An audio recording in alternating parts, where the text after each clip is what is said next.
오직 여호와를 앙망하는 자는 새 힘을 얻으리니 독수리가 날개치며 올라감 같을 것이요 다른 박질하여도 곤비하지 아니하겠고 걸어가도 피곤하지 아니하리로다. 아멘.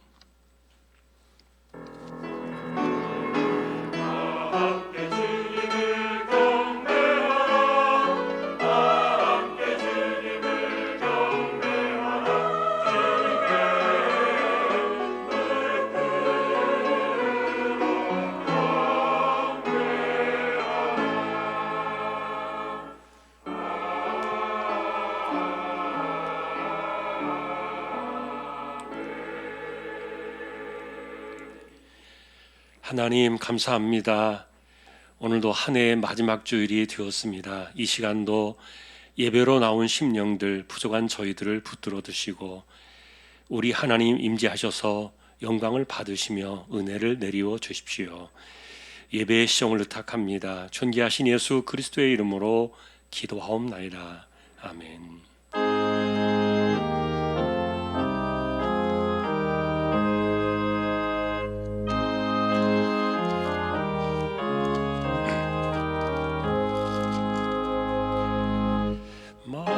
만복의 근원 하나님 온 백성 찬송 드리고 저 천사여 찬송하세 찬송 성부 성자 성령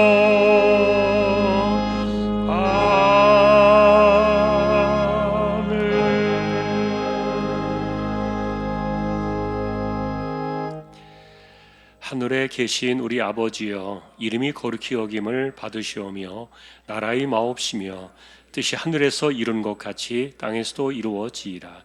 오늘날 우리에게 일용할 양식을 주옵시고 우리가 우리에게 죄 지은 자를 사하여 준 것 같이 우리 죄를 사하여 주옵시고 우리를 시험에 들게 하지 마옵시고 다만 악에서 구하옵소서. 대개 나라와 권세와 영광이 아버지께 영원히 있사옵나이다. 아멘.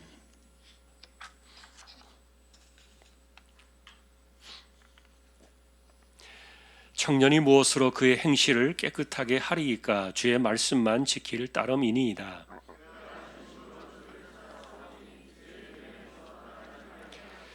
내가 주께 범죄하지 아니하려 하여 주의 말씀을 내 마음에 두었나이다.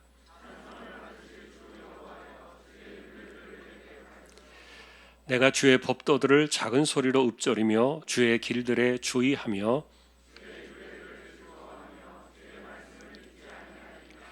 주의 법이 나의 즐거움이 되지 아니하였다면 내가 내 고난 중에 멸망하였으리이다.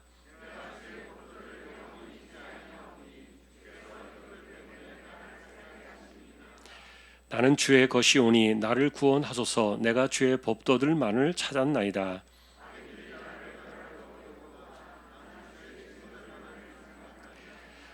내가 보니 모든 완전한 것이 다 끝이 있어도 주의 계명들은 심히 넓으니이다.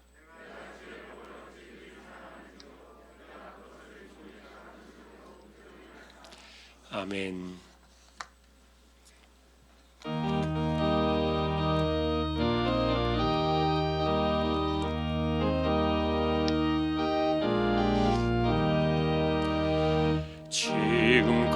지금까지 지내온 것 주의 크신 은혜라 한이 없는 주의 사랑 어찌로 말하랴 자나깨나 주의 손이 항상 살펴주시고 모든 일을 주 안에서 형통하게 하시네 몸도 마음도 연약하나 세임받아 살았네 물 붓듯이 부시는 주의 은혜 족하다 사랑 없는 거리에나 험한 산길에 맬 때 주의 손을 굳게 잡고 찬송하며 가리라. 주님 다시 배올 날이 날로 날로 다가와 무거운 짐 주께 맡겨 벗을 날도 멀잖네. 나를 위해 예비하신 고향 집에 돌아가 아버지의 품 안에서 영원토록 살리라.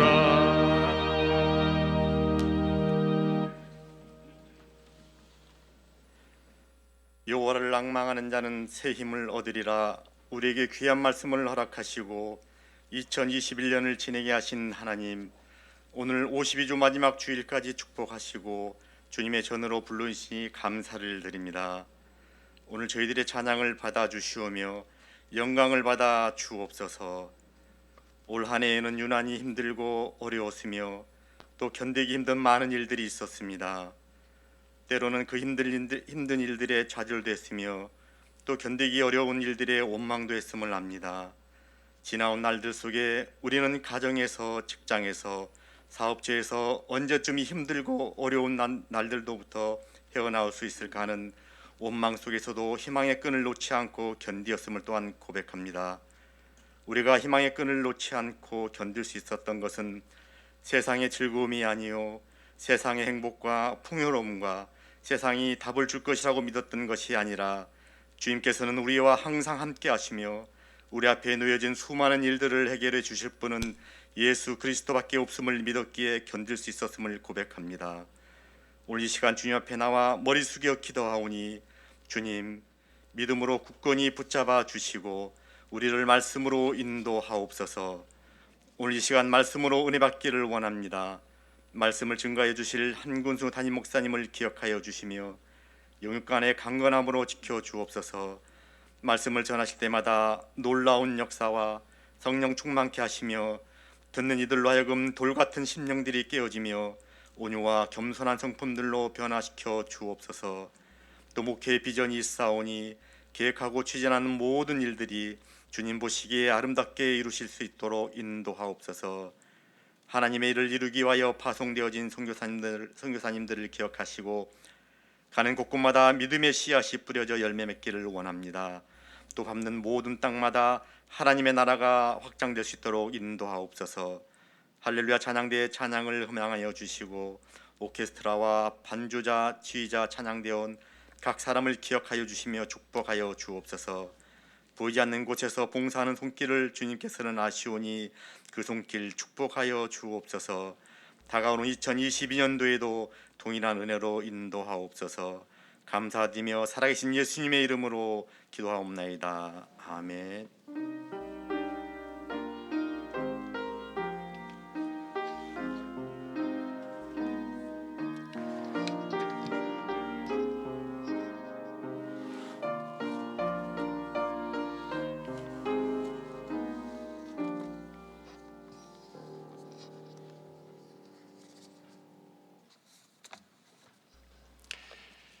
오늘 말씀 함께 봉독하겠습니다. 디모데후서 4장입니다.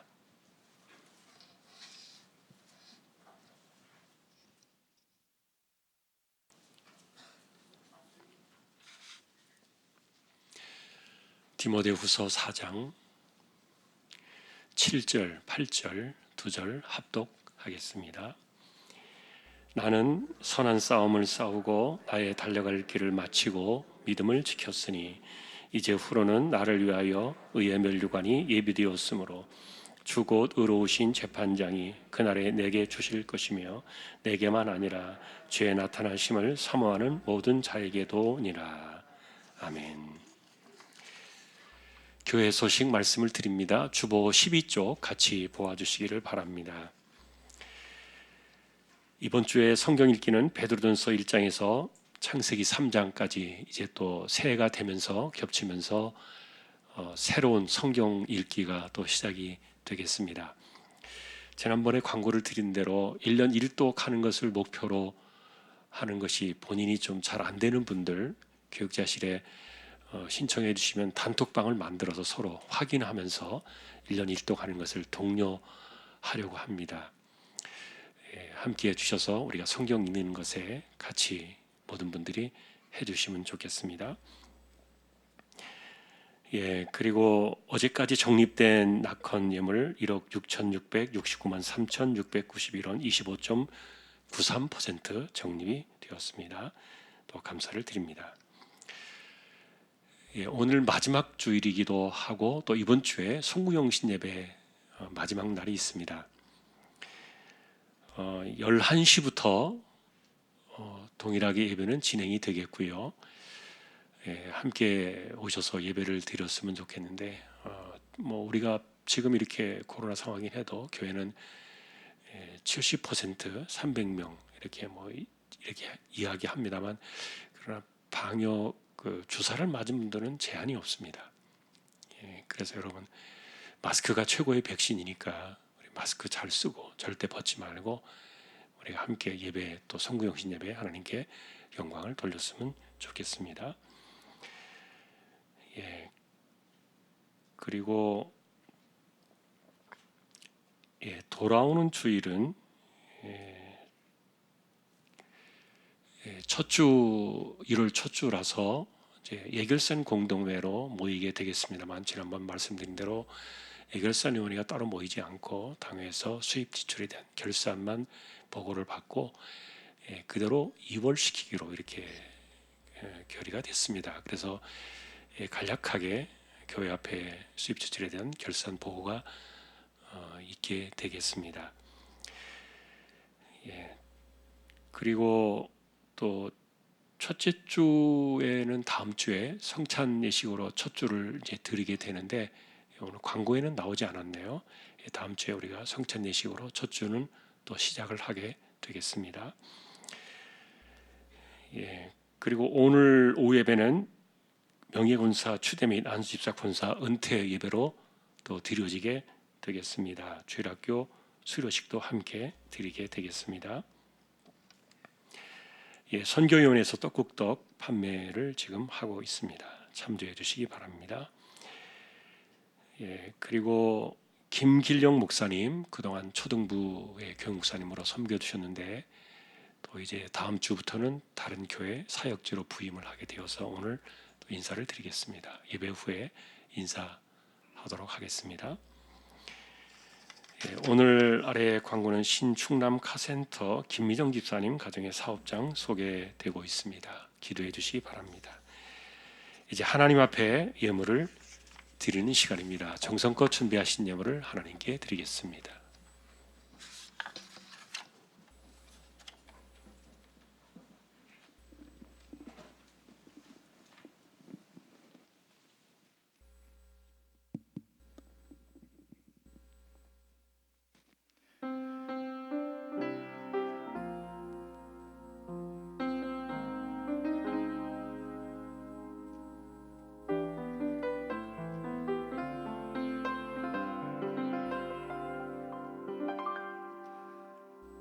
아버지 당신의 마음이 있는 곳에 나의 마음이 있기를 원해요.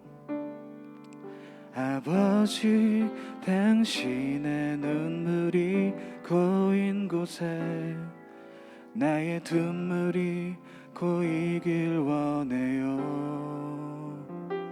아버지 당신이 바라보는 영혼에게 나의 두 눈이 향하길 원해요. 아버지 당신이 울고 있는 어두운 땅에 나의 두 발이 향하길 원해요. 나의 마음이 아버지의 마음 알아. 내 모든 뜻 아버지의 뜻이 될 수 있기를. 나의 온 몸이 아버지의 마음 알아. 내 모든 삶 당신의 삶 되기를.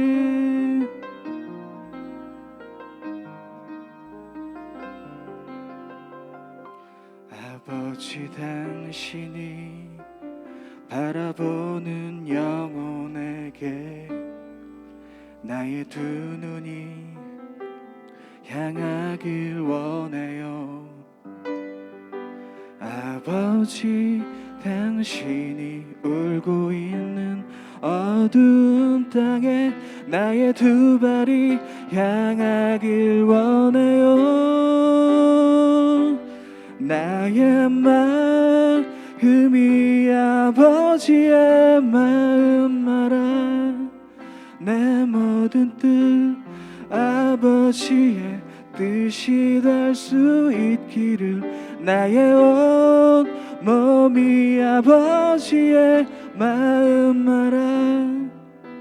내 모든 삶 당신의 삶 되기를. 나의 마음이 아버지의 마음 알아. 내 모든 뜻 아버지의 뜻이 될 수 있기를. 나의 온 몸이 아버지의 마음 알아. 내 모든 삶 당신의 삶 되기를. 내 모든 삶 당신의 삶 되기를.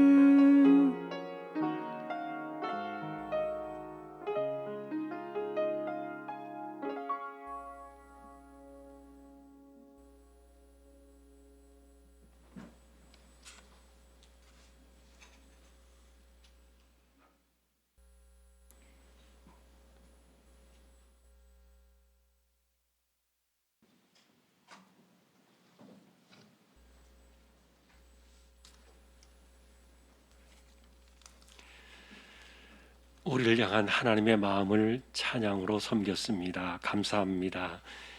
하나님의 신실하심 보호 아래 이 세대를 이겨나가는 저희 모두 되게 해주십시오.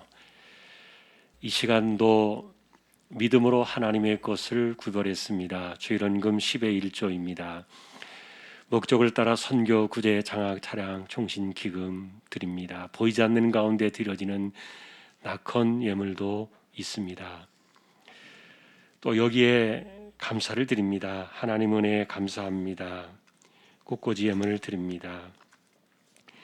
항상 삶 속에 동행하여 주심에 감사드리며 폭설송 무사히 강원도 다녀올 수 있도록 지켜주심에 감사합니다. 예배 올 수 있도록 발걸음 인도해 주심에 감사를 드립니다.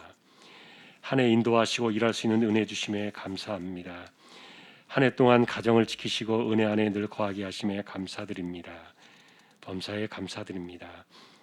주님의 은혜로 건강하게 군 생활을 하게 하시니 감사합니다. 하나님 은혜에 감사드립니다. 항상 기뻐하라, 쉬지 말고 기도하라, 범사에 감사하라.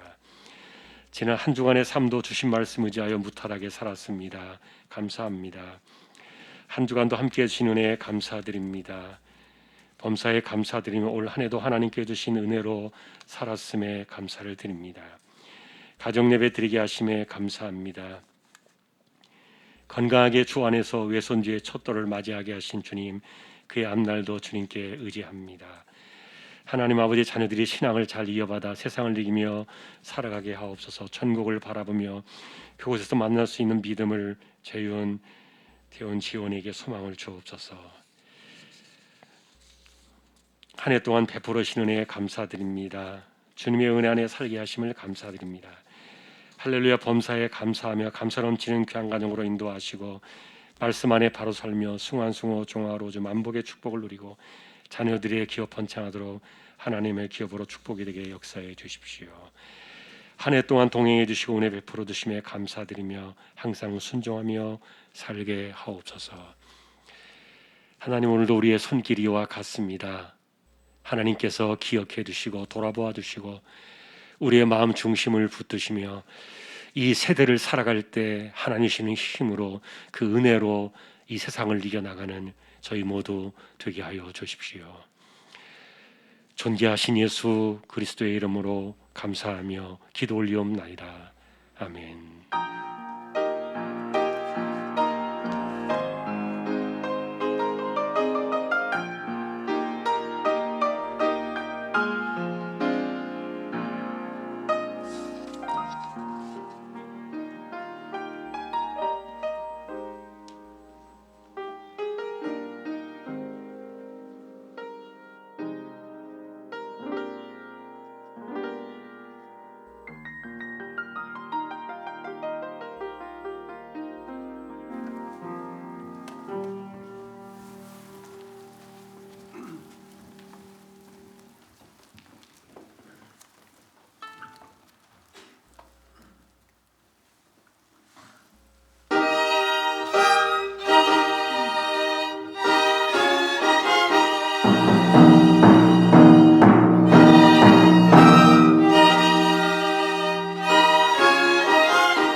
하나님 감사합니다.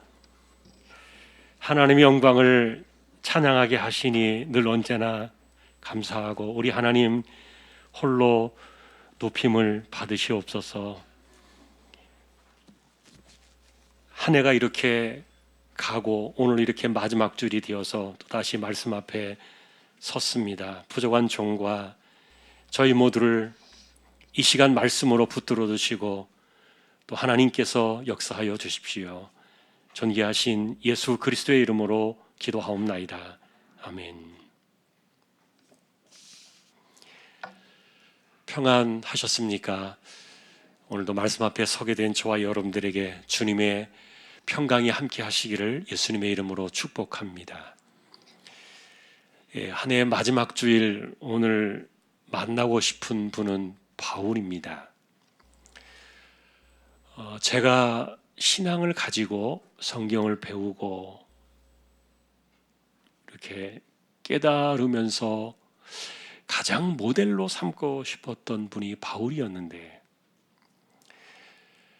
그런데 이분이 실상은 너무 우리가 올라서기 힘든 곳에서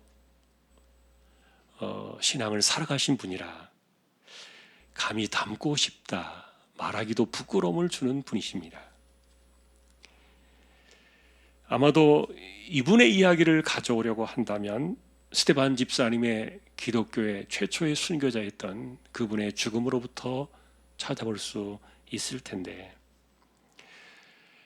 돌로 스데반 집사님을 쳐서 죽이던 그 피해 현장에서 증인으로 나서 있었던 그의 이야기가 시작되는 것들을 우리가 사도행전에서 만날 수 있습니다.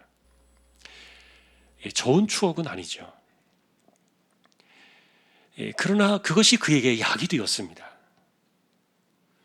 왜냐하면 며칠 후에 서슬퍼런 그런 눈빛으로 흩어진 교회를 추격하면서 쫓아갈 때 다메섹에서 부활의 주님을 만났기 때문인데,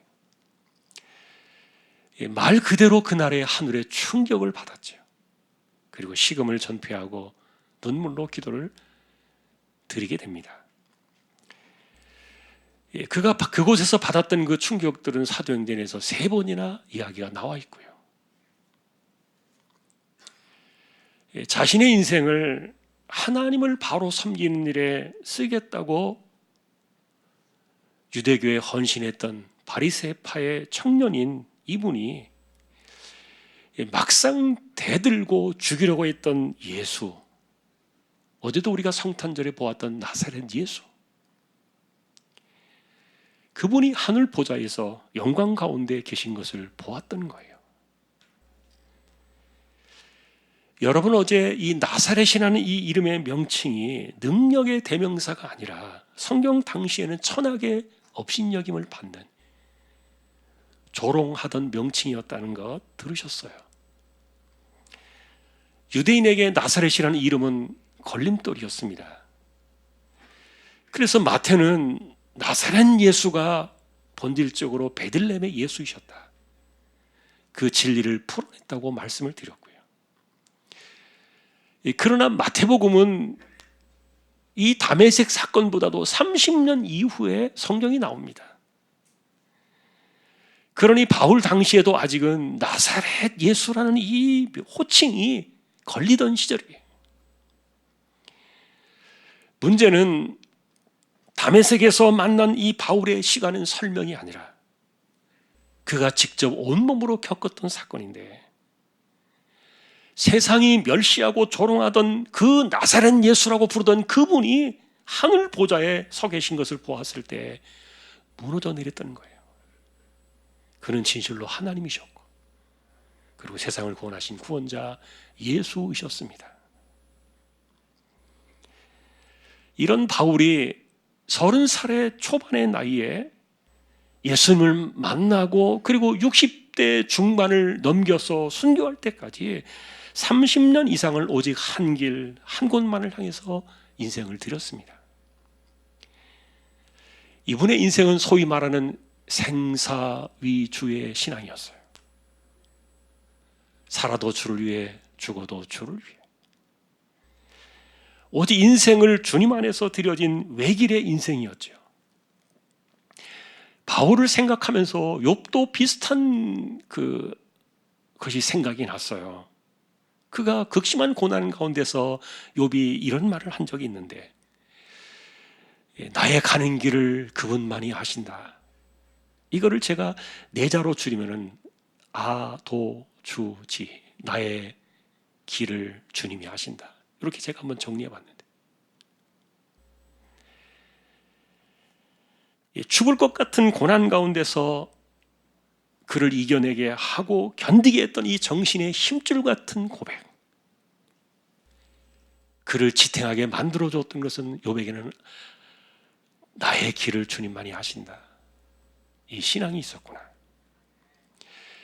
그렇다면 바울에게는 이분의 신앙을 버티게 만들었던 그 힘줄 같은 고백이 생사위주였던 거예요. 이런 고백들이 얼마나 소중합니까? 실제로 그들이 무너지려고 할 때, 힘들고 외로울 때 자신의 믿음을 지켜내게 하고 견디게 해주었던 이런 신앙의 정신들은 남다른 험한 길들을 이겨내게 해주는 힘이었던 거예요. 더구나 바울은 이 생사 위주의 길목에서 인생을 들였기 때문에 많은 분들에게도 자신처럼 인생을 주님을 위해서 사세요, 권할 수 있었습니다. 우리 역시 옛것을 버리고 새로운 피조물이 되어 주님을 위해서 우리는 인생을 살아야 된다. 그 말은 사도 바울이 수도 없이 교회에 전한 진리였어요. 사실 어떻게 사느냐의 문제는 인생을 진지하게 고민하는 사람들만의 몫은 아닙니다. 사도 바울에게 내게 인생은 무엇인가라고 묻는다면 그것은 바꾸어 말하면 내게 신앙은 뭐냐, 내게 구원의 길은 무엇이고 믿음의 길은 뭐냐, 그렇게 바꾸어 말할 수 있는데, 왜냐하면 그에게 인생은 곧 신앙 자체였기 때문에. 그래서 그의 인생은 언제나 그가 가진 신앙에 대한 답으로 살았던 거예요. 신앙 따로 인생 따로가 아니었던 겁니다. 그래서 우리가 바울을 따라가다 보면은 신앙이 뭔가, 그가 삶으로 답을 내놓고 있는 것들을 보게 됩니다. 여러분은 야고보서에서 무거운 주제 하나를 보실 수 있을 겁니다. 행함이 없는 믿음은 죽었다. 정말 무서운 선언이죠. 종교개혁자 루터는 이신칭의에 너무 깊이 빠져 있다 보니까 이 야고보서를 오해했어요. 그래서 지푸라기 성경이라고 야고보서를 이렇게 때로 떼놓았는데, 그러나 여러분, 그가 왜 이 말을 했는가 하면은, 행함이 믿음이나 구원을 결정해 준다고 하면은 루터가 말한 것처럼 야고보서는 지푸라기 성경이었을지도 몰라요. 그러나 야고보서는 우리의 행함이, 다시 말하면 우리의 인생의 삶이 믿음이나 구원을 결정하는 것이다, 그렇게 말한 적이 한 번도 없어요. 도리어 여러분, 우리의 믿음이 우리의 인생을 결정한다. 그것이 야고보서의 주제예요. 그런데 바울도 그랬던 겁니다. 바울은 믿음대로 살았고 믿는 바대로 행했습니다. 오죽하면은 믿음으로 하지 않는 모든 것이 죄다. 그것이 그의 신앙이었어요. 확실히 믿음이 있다면은 믿는 것을 말해야 돼요. 그리고 믿는 대로 살아야 돼요. 그게 진실이에요. 예수님 역시 우리의 믿음은 말과 기도에서도 묻어나와야 된다, 그렇게 말씀을 하셨는데, 하나님을 믿는 사람들이 믿음으로 이야기를 하면 그대로 될 것이다. 하나님을 믿는 사람들이 믿음으로 기도하면 그대로 될 것이다. 왜냐하면 믿음은 우리의 말이나 우리의 기도까지도 결정해주는 뿌리가 되고, 그리고 인생의 모든 질문에 대해 답을 내려주는 기본이 믿음이라는 뜻인데, 이런 점에서도 바울은 믿음대로 인생을 살았고요, 그리고 믿음대로 인생을 주님께 드렸어요. 그러니 바울에게는 믿음이 뭡니까? 믿음은 이런 겁니다. 따로 설명할 필요가 없었습니다. 그의 인생 자체가 믿음의 증표였던 거예요. 예를 들면 여러분, 젊은 시절에 바울이 신학에 대한 오해로 많이 시달렸던 주제가 있습니다. 이신칭의입니다. 믿음으로 구원을 얻는다, 믿음으로 의롭다함을 받는다. 이게 얼마나 고마운 은혜의 약속입니까? 믿음만으로 우리가 구원을 얻고 천국 백성이 되었다는 이 진리가 얼마나 감사한지 몰라요. 저 역시 시간이 흐르고 믿음의 연륜이 커지고 나이가 들어갈수록 믿음만이 나를 구원하시는구나, 이 진리가 뼈에 참 사무치도록 얼마나 고마운 약속인지 몰라요. 시간이 깊어질수록 더욱더 또렷해지는 진리인데, 바울은 예수님을 만난 후부터 죽을 때가 가까울 때도요, 나는 여전히 죄인 중에 괴수입니다, 그 생각을 버리지 않았어요. 솔직한 자의식이에요. 인생을 오래 살면은 더 많이 살아갈수록 그 사람은 더 많은 죄를 지을 수밖에 없다는, 이것이 인생의 존재라는 사실을 솔직하게 이야기해 준 건데, 사실 저는 히스기야를 성경을 통해서 보면서 여러분들에게도 함께 나눈 적이 있습니다만, 히스기야를 얕본 적이 있어요. 15년을 더 살려달라 그래가지고 인생을 망쳤으니까 차라리 더 살지 않고 그때 깨끗하게 죽었더라면 옳았을 텐데, 제 생각에는 나름대로 히스기야를 염려해 주는 척 비판했던 마음이 있었는데, 그러나 돌이켜보니까 그게 인생이에요. 하나님께서 그것도 모르시고 히스기야에게 15년을 더 살게 해주셨을까? 그 생각을 하면 부끄러워지는 거예요. 그가 비록 신앙과 기도와 모든 것들을 다 까먹고 인생을 더 많이 가르칠 줄 몰라서 하나님께서 15년을 더 살려주셨을까? 다 알고 계십니다. 알면서도 그리하셨습니다. 그게 인생입니다. 살면 살수록, 더 많이 살아갈수록 죄를 더 많이 지을 수밖에 없는 것은 히스기야만이 아니라는 거예요. 그러면 여러분, 바울은 예외였을까? 오늘 그는 자신의 죽을 시간을 바라보면서 여기까지 달려왔습니다, 나는 믿음을 지켰습니다. 바울은 예외인 것처럼 살아왔다고 자신의 삶을 장담하고 있는 것일까? 그는 정말 그 말을 하고 싶었던 것일까? 그러나 우리가 이 본문의 분위기를 보면은 아닙니다. 그가 하고 싶었던 말은 바울 자신도 이신칭의의 은혜에 비달해 자신의 인생길을 달려왔다, 그런 고백이었어요. 문제는 이렇게 이 놀라운 이신칭의를 말해주던 바울을 공격한 일들이 젊었을 때 많이 있었던 일들인데, 그가 이 주제 때문에 가는 곳마다 시달렸습니다. 왜냐하면 바울이 이신칭의를 내세우면서 값싼 복음을 팔고 다녔다는 비판을 받은 거예요. 여러분, 이게 무슨 말입니까? 믿음으로 구원을 받았으니까 한 번 받은 구원은 영원하다, 이거 진리 아닙니까? 그런데 사람들이 그 말을 믿고서 인생을 옳게 살지 않아도 그리스도인답지 못한 사람들로 되어도 이신칭의는 영원하다, 이렇게 말하니까 가짜들을 많이 만들어냈다는 거예요. 그래서 공격하던 사람들은 그런 사람들이 이신층이 하나 붙잡고 자기를 신자라고 여긴다면 그 엉터리다, 이렇게 바울을 공격했는데, 여러분이 만일에 같은 질문을 받는다면 뭐라고 말하겠습니까?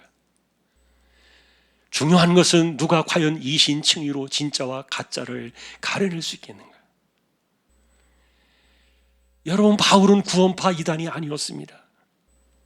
그에게 구원과 신앙의 길은 따로 떼어놓은 적이 한 번도 없다, 아까 말씀을 드렸는데,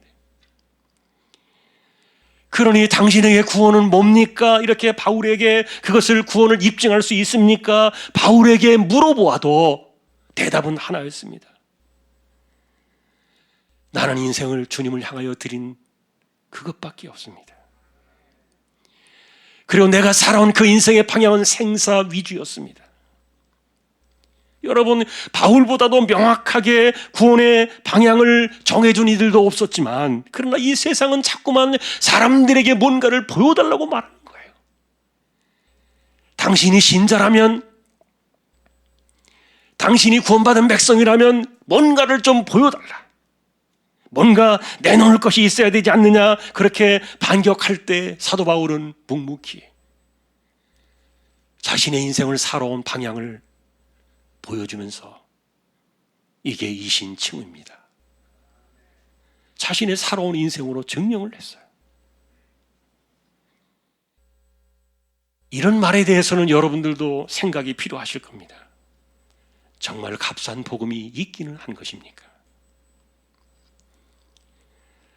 만일에 그리스도인답지 못하다는 그런 행위 때문에 그런 것을 판단하면서 값싼 복음이라고 여기는 그런 말들이 혹시라도 있다면 바울은 말할 겁니다. 저주받을 소리 하지 마라.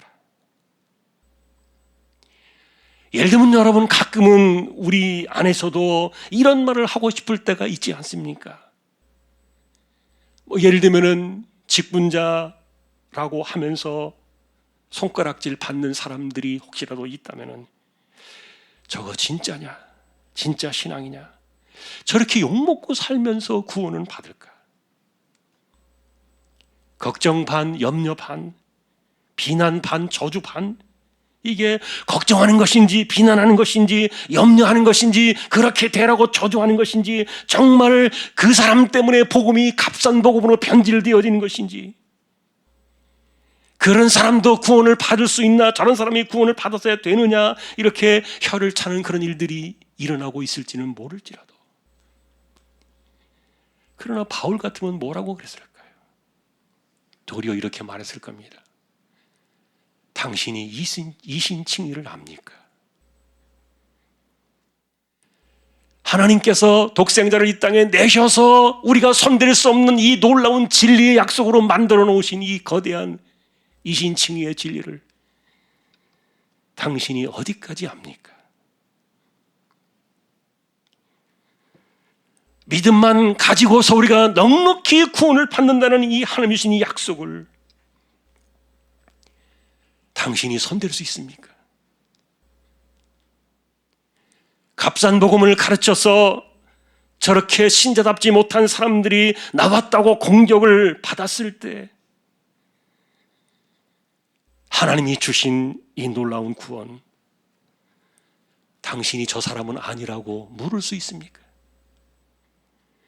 구원의 판단이 당신에게 달리는 것입니까?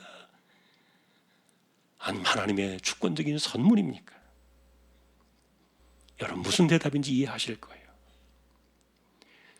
바울은 너무도 완벽하게 이 주권신앙에 붙들려 살아가고 있었기 때문에, 그러니 자신의 삶을 붙들으니 이신칭의 그 위력 앞에서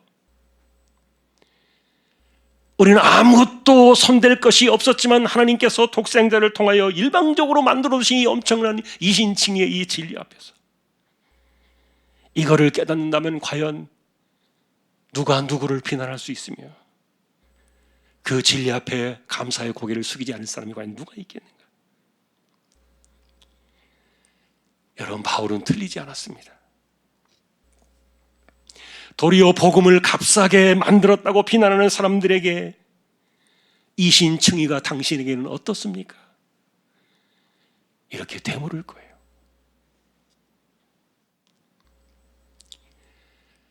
구원에 관한 이런 이야기 앞에서 여러분은 어떻습니까? 흔들리지 않을 자신이 있습니까? 시간이 지나고 나이가 들어서 세월의 연륜과 함께 신앙이 깊어지면 나 같은 사람에게 주신 이 은혜가, 이 변치 않는 구원이 얼마나 감사하고 고마운 선물인지 여러분 진심으로 말해줄 수 있겠습니까? 히스기야처럼 오래 살려주었더니 인생을 더 망쳐놨다. 비록 그리하다 할지라도 우리가 살아날 길은 이신층이 이 한 방향 안에 있다는 사실을 여러분 의심 없이 흔들리지 않을 수 있겠습니까? 그리고 다른 사람들에게도 언제나 같은 마음으로 이 이야기를 말해줄 수 있겠습니까? 나의 구원과 내가 살아가는 신앙의 길은 방향입니다. 믿음도 방향이요, 구원도 방향이요, 심지어 기도도 방향인데, 여러분, 믿음이 방향이라고 말하는 것은 우리가 가는 길이 결정되어 있기 때문이고요. 그리고 구원도 방향이라고 말하는 것은 우리가 그 길 끝에서 우리가 만날 분은 예수 그리스도 그분으로 정해져 있기 때문이고, 기도 역시 방향이라고 말하는 것은 우리가 하나님의 뜻이 이루어지는 곳을 향해서 우리가 기도를 드려야 하기 때문인데, 혹시라도 여러분 방향을 생각하면은 나는 방향이 얼마나 중요한지 몰랐어요. 나는 돌이켜보니까 방향 없는 인생을 살았네요. 이렇게 말하는 분들이 혹시라도 계실지 모르겠습니다만, 그러나 여러분, 실제로 내가 의식하지 않고 내가 정하지 못한 가운데 살아왔기 때문에 모를 뿐이지요. 사람들의 인생의 방향은 다 있어요. 세상을 따라서 세상이 가는 대로, 사람이 가는 대로 그 방향을 따라 떠내려가는 사람이 있는가 하면, 어떤 경우에도 하나님을 섬기고 예배하며 말씀을 붙잡고 신실하게 신앙의 길을 걸어가는, 믿음의 방향을 걸어가는 이들이 있는 거예요.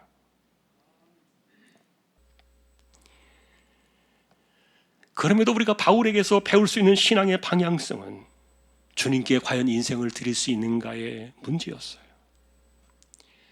사실 이분은 인생의 절반, 그것도 인생의 가장 귀중한 황금한 시간을 모두 드렸어요. 자기를 위해 쓴 시간은 하나도 없어요.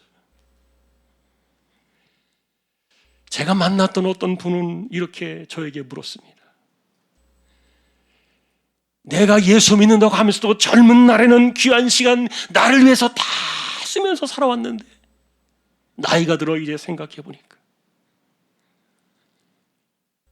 내가 잘못했구나.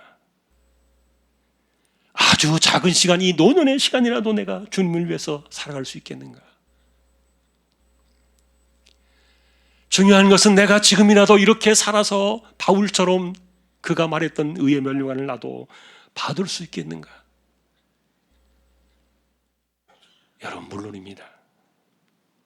왜냐하면 이신칭의는 우리가 얼마나 어떤 시간 무엇을 드렸는가로 따지지 않았기 때문인데, 중요한 것은 이신칭의로 살아가는 인생들은요, 믿음의 방향이 있기 때문에 삶을 통해서 그것을 보여야 했던 거예요. 그래서 일찍 깨달은 사람들은 바울처럼 자신의 인생을 많이 드린 사람이 있는가 하면, 어떤 사람들은 노년에 깨달아가지고 아주 늦었지만 그러나 그 시간 하루를 드릴지라도 주님을 위해서 인생의 방향을 잡아나가는 사람들. 그래서 여러분, 우리는 그 사람의 인생이 어디로 가고 있는가를 봐야 돼요. 이신칭의는 인생의 방향을 결정해주는 중대한 이정표였어요. 베드로 역시 이런 점에서 이런 사람들을 가리켜 나그네라 불렀습니다.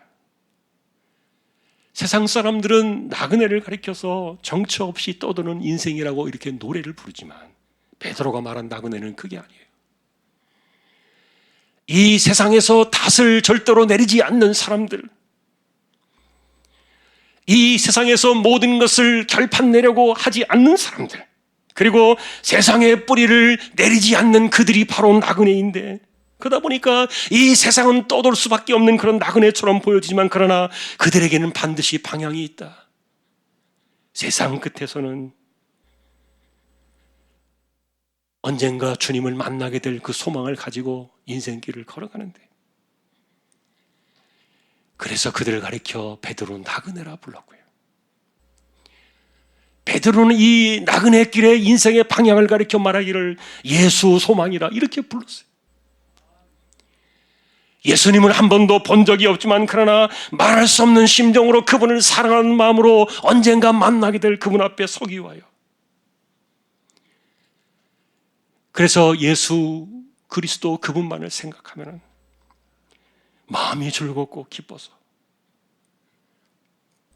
이 한 방향을 향해서 걸어가는 이들을 나그네라 불렀는데, 그것이 믿음의 결국이요 영혼의 구원이라. 베드로 역시 같은 이야기를 했던 겁니다. 그러니 바울의 방향도 다르지 않았던 겁니다. 그는 오직 그리스도만을 향한 그 방향 안에서 선한 싸움을 싸워왔고, 그리고 달려갈 길을 마쳤고 믿음을 지켰다고 이야기를 했던 거예요. 인생의 뒤안길에서 이렇게 말할 수 있는 바울이 너무너무 부러워요. 정말 인생을 잘 살았던 거죠. 우리 역시 나중에 돌이켜볼 때 이렇게 말할 수 있을까? 이것은 여러분, 물론 바울이 그동안에 죄 하나 짓지 않고 깨끗하게 살아왔다는 그런 뜻은 아니에요.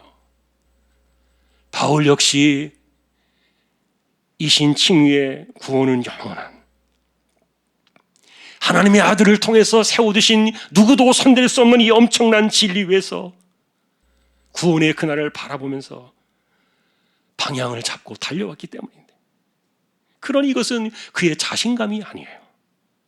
그리고 나이 들어서 내가 이만큼 잘 살아왔습니다 그렇게 자랑하기 위해서 내놓은 것도 아니었어요. 이것은 도리어 그가 이 방향을 잃어버리지 않고 주님만을 바라보며 달려왔다는 신앙의 확신이었어요. 사실 바울은 자신의 인생을 가리켜서 나는 전제와 같이 부어졌다 이렇게 말하는데, 여러분, 전제라는 말이 희생 제물 위에 붓는 기름입니다. 이것은 헌신적인 봉사를 이야기하고요, 주님을 위해서 생명까지도 기꺼이 내놓는 거룩한 희생의 상징을 전제라 이렇게 말하고 있는데, 이것조차도 역시 자랑은 아니었어요. 왜냐하면 벌써 부어졌다, 떠날 시각이 가까웠다, 이런 표현들은요, 자신의 이제 세상을 떠날 시간이 가까웠다는 그런 의미였고, 또 다른 말로 말하면 내 인생의 방향의 끄트머리가 보이기 시작한다. 다시 말하면 그가 예수님을 처음 담에색에서 만났을 때 하늘 보좌에 서 계시던 그 영광스러운 그리스도가 자신의 인생길에서 이제 보이기 시작했다는 그런 뜻이에요.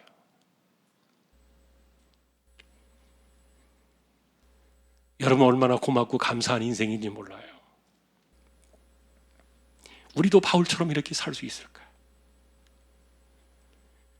항상 부끄러워지기는 하지만, 그럼에도 더 감사한 것은 바울이 이와 같은 이야기들을 하면서도 자신이 살아왔던 헌신의 내용, 그리고 그가 쌓아온 업적, 그리고 내가 무엇을 하고 이런저런 일을 했고 하늘에 쌓을 만큼이나 이 수많은 자랑거리들이 있다는 그런 이야기들을 하나도 내놓지 않은 것이,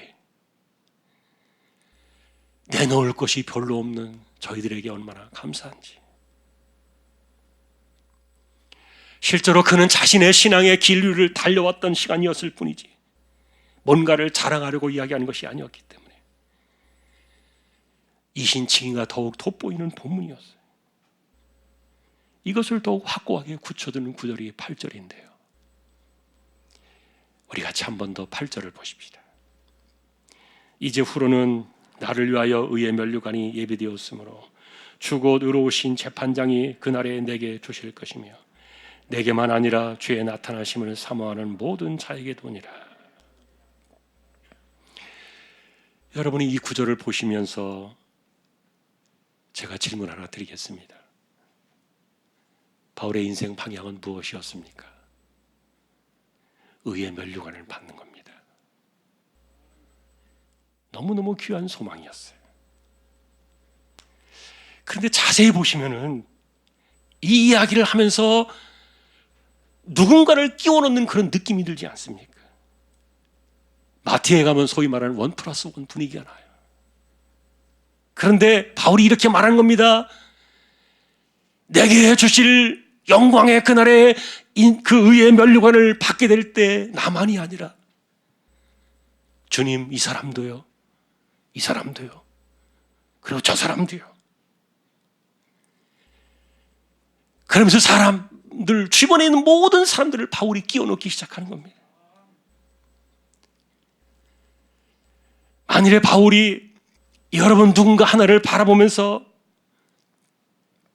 저 사람도 같이 면류관을 받아야 돼요 라고 이렇게 여러분 누군가를 끼워준다고 하면은 맞아요. 나도 내색은 안 했지만 바울 정도는 돼요. 아니면 그 정도는 안 돼도 나도 여기에 당연히 낄 수 있어요. 이렇게 말하시는 사람들이 별로 없을 거예요. 도리어 아니에요. 나는 거기에 낄 정도로 살지 못했어요. 그게 우리의 정상인데, 그런데 사도 바울은 굳이 말해줍니다. 왜냐하면 자신에게 주시게 될 그 의의 면류관은 누가 주느냐는 거예요. 누가 주느냐.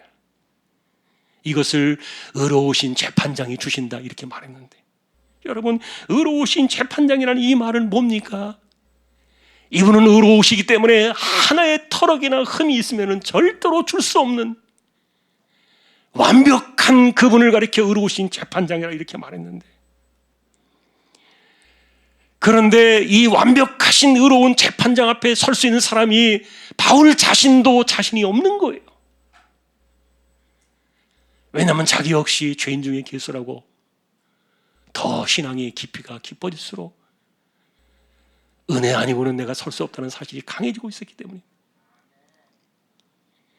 그런데도 자기에게 이 의의 면류관을 주신다는 그 약속을 바라보고 달려왔으니까, 그런데 그날에 바울이 말하는 겁니다. 나만이 아니죠. 저 사람도죠. 그리고 저 사람도죠.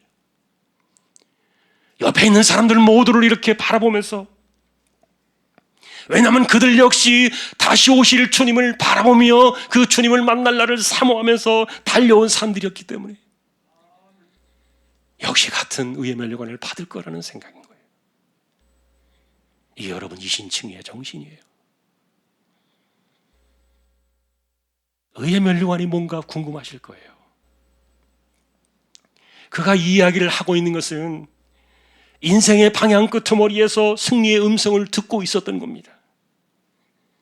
그리고 바울은 자기가 받게 될 그 의의 면류관에 대해서 전혀 의심하지 않는 눈치로 이것을 말해주고 있는데, 근데 이런 표현들은요 왜 이렇게 말했는가 하면, 당시에 육상 경기장에서 우승한 사람, 승리한 사람에게 월계관을 씌워주는 그런 모습들을 연상시키잖아요. 그러나 이제 바울이 받을 것은 나뭇잎이 아니었어요. 그것은 의의 면류관이라고 말했던 것은 영적인 그런 성격의 면류관을 말해주는 것인데, 문제는 그것을 받을 수 있는 그 의의가 바울 자신이 성취한 것이 아니라는 것에 진실이 담겨 있는 거예요.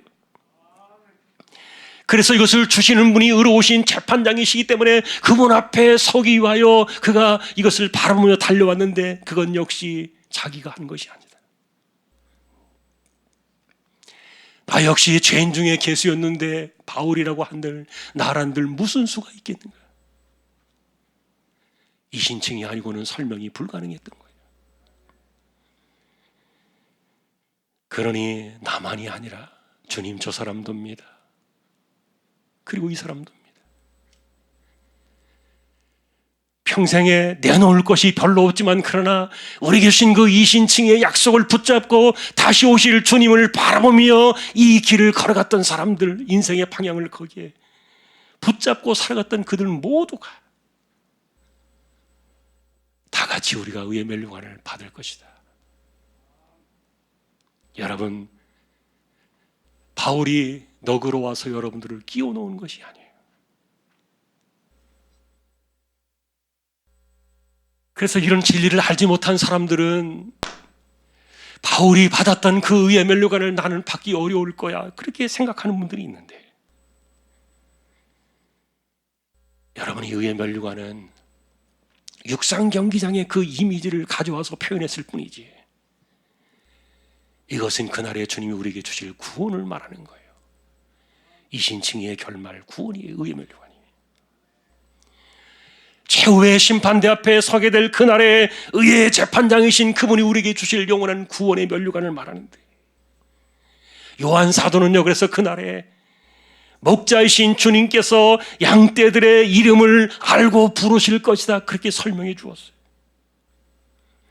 주님께서 그날에 나의 이름을 부르실 때 얼마나 감격스러울까. 그러니 문제는 예수님이 나를 아시느냐 모르느냐의 문제가 너무너무 중요하잖아요. 그래서 오늘 이 본문의 이야기를 다시 결론으로 돌아와서 마태 이야기가 생각이 납니다. 왜냐하면 마태가 이 주제를 굉장히 중요하게 여겼잖아요. 우리가 주님의 이름으로 귀신을 쫓아내고, 우리가 주님의 이름으로 능력을 행하고, 우리가 주님의 이름으로 선지자 노릇을 하지 않았습니까? 그러나 내가 너희 일을 도무지 알지 못하니 내게서 떠나가라. 이게 도대체 무엇입니까? 그러면서 예수님께서 말씀하시기를, 다만 내 말을 듣고 행하는 사람만이 반석 위에 집을 지은 사람이 될 것이다. 여러분, 이것은요, 주님의 말씀을 듣고 행한 그런 것들을 이야기하는 것이 중요한 것이 아니라, 무엇을 했느냐가 중요한 것이 아니라 누구의 말을 따르느냐가 중요해요.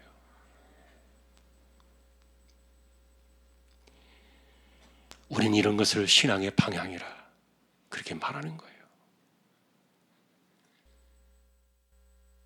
나는 누구의 말을 듣고 있느냐, 그리고 나는 누구의 말을 따르고 있느냐, 결국 내가 마지막에 만날 그분은 누구이냐, 이런 것들을 생각하면서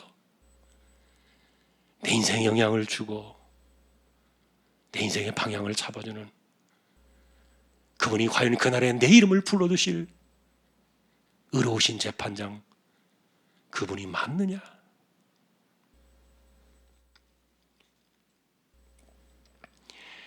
그는 우리가 인생의 방향, 신앙은 방향이라고 말하는 것은 누가 내 인생을 주도했느냐의 문제 속에 달려 있어요. 여러분, 우리는 마치 양떼들이 목자의 음성을 듣는 것처럼 우리는 이 땅을 살아가면서 주님의 소리를 들어야 돼요. 오늘 말씀이 여기까지입니다. 한 해의 마지막 주를 지나가면서 우리는 지금 옳게 가고 있나, 방향을 한번 돌아보고 싶었어요. 우리는 방향이 올바른가? 그리고 사도 바울이 말해주던 그의 인생의 흔적이 곧 믿음이었어요. 중요한 것은 누가 그의 인생의 방향을 결정해 주었고 누가 그의 인생을 주도하고 있느냐의 문제였는데, 우리 역시 바울처럼 확실하게 주님을 위해서 인생을 드릴 수만 있다면 얼마나 좋겠습니까? 그럼에도 불구하고 하나님은 다 아시면서 우리에게 이신칭의의 이 돌이킬 수 없는 선물을 주신 거예요. 그것도 독생자의 그 피값을 걸고 말이에요. 목숨값으로 우리에게 주신 선물이 이신칭의예요. 우리가 어떤 식으로 살아갈지, 어떤 모양으로 시간을 허비할지, 우리가 어떻게 우리가 인생을 그렇게 만들어낼지 하나님 모르시겠습니까? 다 압니다. 그럼에도 주셨습니다. 중요한 것은 우리의 행함이 이 영원한 구원을 결정하는 것이 아니라 그것은 지푸라기예요. 우리의 믿음이 우리의 인생을 결정하는 방향이라는 거예요.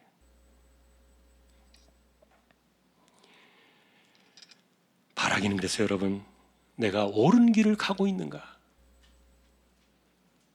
한번 보여주는, 그리고 우리가 한번 생각해보는 그런 시간이 되었으면 좋겠고, 한 해가 이렇게 지나가는데 다가오는 새해에는 여러분 우리가 좀 더 명확하게 내 인생의 방향이 좀 보였으면 좋겠다. 단 하루의 시간을 드릴지라도 바울이 그랬던 것처럼 생사 위주의 신앙으로 주님을 위해서 믿음으로 드려야 되지 않을까. 저는 그래서 이 말씀을 아까 제가 초반에 정리해드린 것처럼 그 4개의 단어들이 2개 나왔는데 저는 이 단어를 굉장히 좋아해요. 터무니없이 제게는 미치지 못하는 부족한 단어지만 바울에게서 생사 위주, 너무너무 귀한 단어예요. 이건 제 인생의 방향이에요.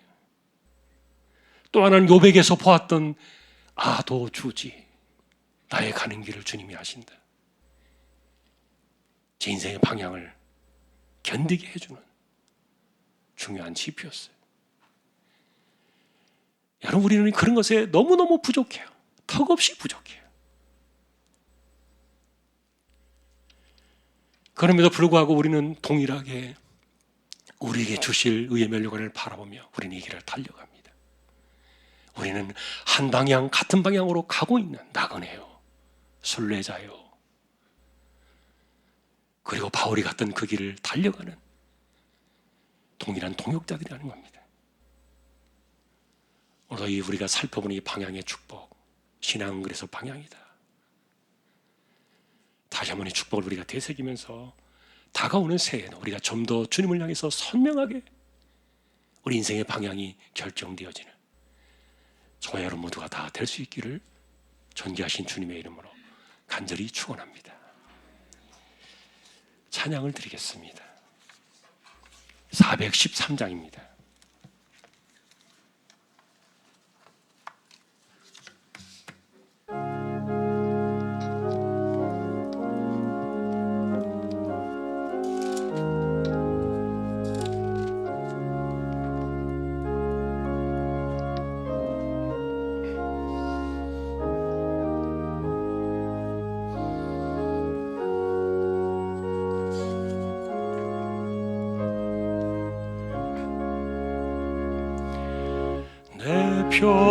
평생에 가는 길 순탄하여 늘 잔잔한 강 같은지 큰 풍파로 무섭고 어렵든지 나의 영혼은 늘 편하다. 내 영혼 평안해, 내 영혼 평안해. 저 마귀는 우리를 삼키려고 입 벌리고 달려와도 주 예수는 우리의 대장 되니 끝내 싸워서 이기리라. 내 영혼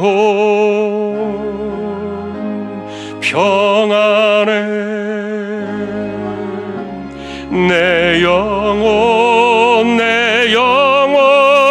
평안해. 내 지은 죄 주홍빛 같더라도 주 예수께 달래면 그 십자가 피로써 다시 쓰사 흰 눈보다 더 정하리라. 내 영혼 평안해, 내 영혼 평안해. 저 공중에 구름이 일어나며 그 큰 나팔이 울릴 때에 주 오셔서 세상을 심판해도 나의 영혼은 겁없으리. 내 영혼 평안해. 내 영혼 평안해. 아멘. 한 해를 살아왔습니다. 하나님께 감사를 드리고 이 혼란의 때에도 교회를 지켜주신 거 감사하고 예배하는 심령들을 통하여 예배를 받으신 거 감사하고 우리 역시 많이 부족하지만 그러나 이런 가운데도 우리 계신 은혜를 따라 믿음의 길을 걸어가게 해주신 거 감사를 드립니다. 우리에게 영원한 소망은 예수 그리스도이심을 기억하며 우리에게 훗날에 주실 의의 면류관 그 생명의 구원을 바라보며 이신칭의의 비달에 묵묵히 그리스도를 향한 이 신앙의 방향을 잡고 인생길을 걸어가는 저희들 모두 하나도 낙오됨이 없을, 우리 가운데 하나도 떠내려가는 이가 없이 온전히 신앙 가운데 이 세대를 이겨나가며 마지막까지 승리하는 저희 모두 다 되게 하여 주십시오. 2022년도에 어떻게 되겠습니까? 하나님, 이런 때에도 우리가 지혜롭게 살아가고 아무것도 확신을 주지 못하는 불안한 세대 속에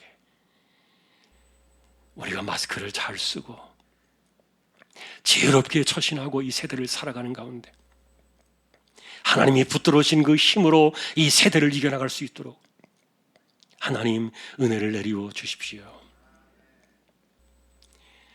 이정 집사님, 최태경 청년, 신비한 집사님, 조인성 청년, 김하솔 청년, 백형래 집사님, 조말순 집사님, 연약한 이들을 의탁합니다. 암 치료하시는 분들이 여전히 계십니다. 이 한 주간에도 그 몸을 붙드시는 새 힘을 더하여 주십시오. 연세 많으신 분들 기력을 더해 주시고 맑은 정신 총기가 흐려지지 않게 하여 주옵소서. 복음을 위해서 보내신 주님의 종들 선교지를 꼭 기억해 주시고 개척된 교회와 세우신 종과 하나님의 나라와 백성들을 붙드시며 이 땅의 정치를 통하여 희망을 주는 하나님의 거룩하신 간섭의 역사가 이 땅에 함께 할 수 있기를 간절히 소망합니다. 자녀들을 의탁합니다. 진로를 열어두시고 우리 주일학교 아이들을 기억하여 주십시오. 우리가 염려한다고 되어질 것은 아무것도 없지만 하나님께서 하실 줄로 믿고 우리는 기도하며 다음 세대를 바라보며 하나님께 희망을 가질 수 있도록, 우리의 희망은 오직 하나님의 주권과 우리에게 생명을 주신 그리고 우리와 함께 더불어 인생길을 주관해 가시는 예수 그리스도이심을 기억하며 주님과 함께 다가오는 2022년도에도 승리의 방향을 향해 나아가는 저희 모두 다 되게 하여 주십시오. 존귀하신 예수 그리스도의 이름으로 감사하며 기도 올리옵나이다. 아멘. 축도로 마치겠습니다.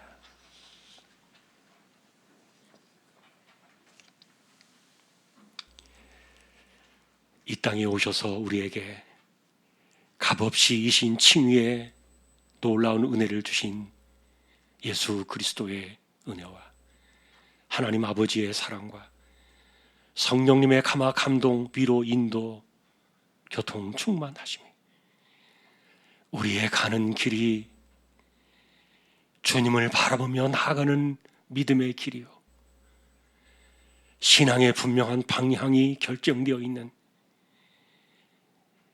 이 믿음의 외길을 걸어가며 승리하기를 원하는 우리 모든 심령들 주왕의 가족들 위해 이제로부터 영원까지 함께 있을지어다. 아멘.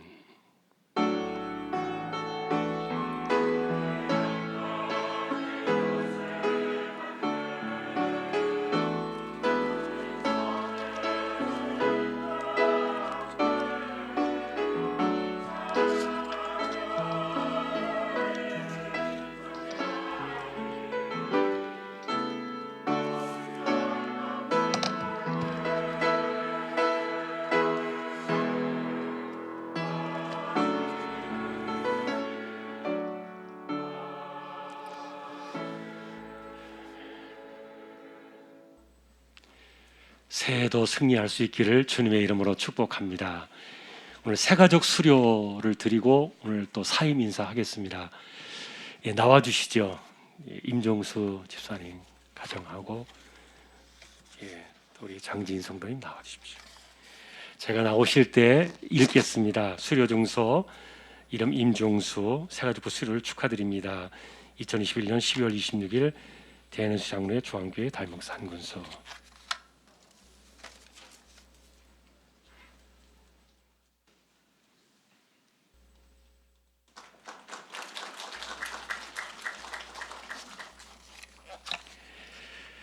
예, 수료증서 이름 김영숙 이하 내용 같습니다. 예, 같은 한 가족이십니다.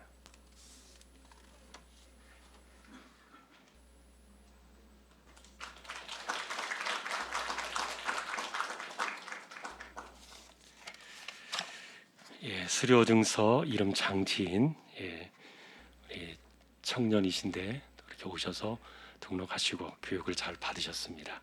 감사합니다.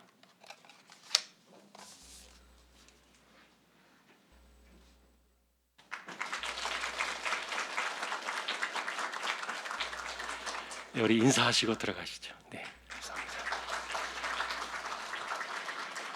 예, 두 분은 부부시고요. 우리 자매는 지금 혼자 여기 계시는데 시청의 공무원이시죠? 예, 이쪽에 오셔서 우리 교회 등록을 하셨습니다. 감사합니다. 그리고 우리 김기룡 목사님 나와주시죠. 예, 그동안에 초등부 교육 목사님을 섬겼는데 이제 결혼하시고 또 그래서 전임 사역도 필요하고 그래서 사역지가 결정이 되었어요. 다음 주부터 신림동에 있는 교회인데 가서 부임해서 사역을 하게 되었습니다. 또 더 많이 또 배우고 헌신해서 인정받는 종 될 수 있기를 소망합니다. 우리 그동안의 수고 또 앞으로의 축복을 위해서 박수하겠습니다. 네.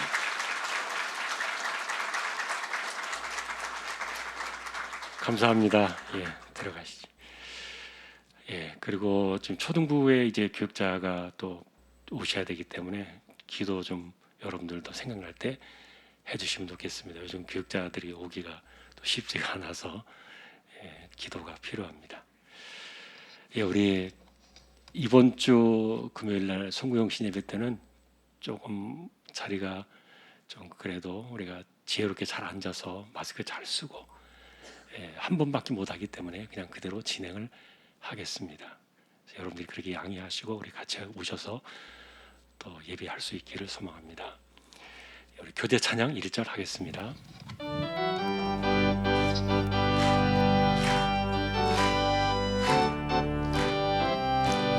예수 안에서 우리 화목됐네. 예수 안에서 우리 화목됐네. 하나님의 영광 함께 누릴 소망 있네. 예수 안에서 우리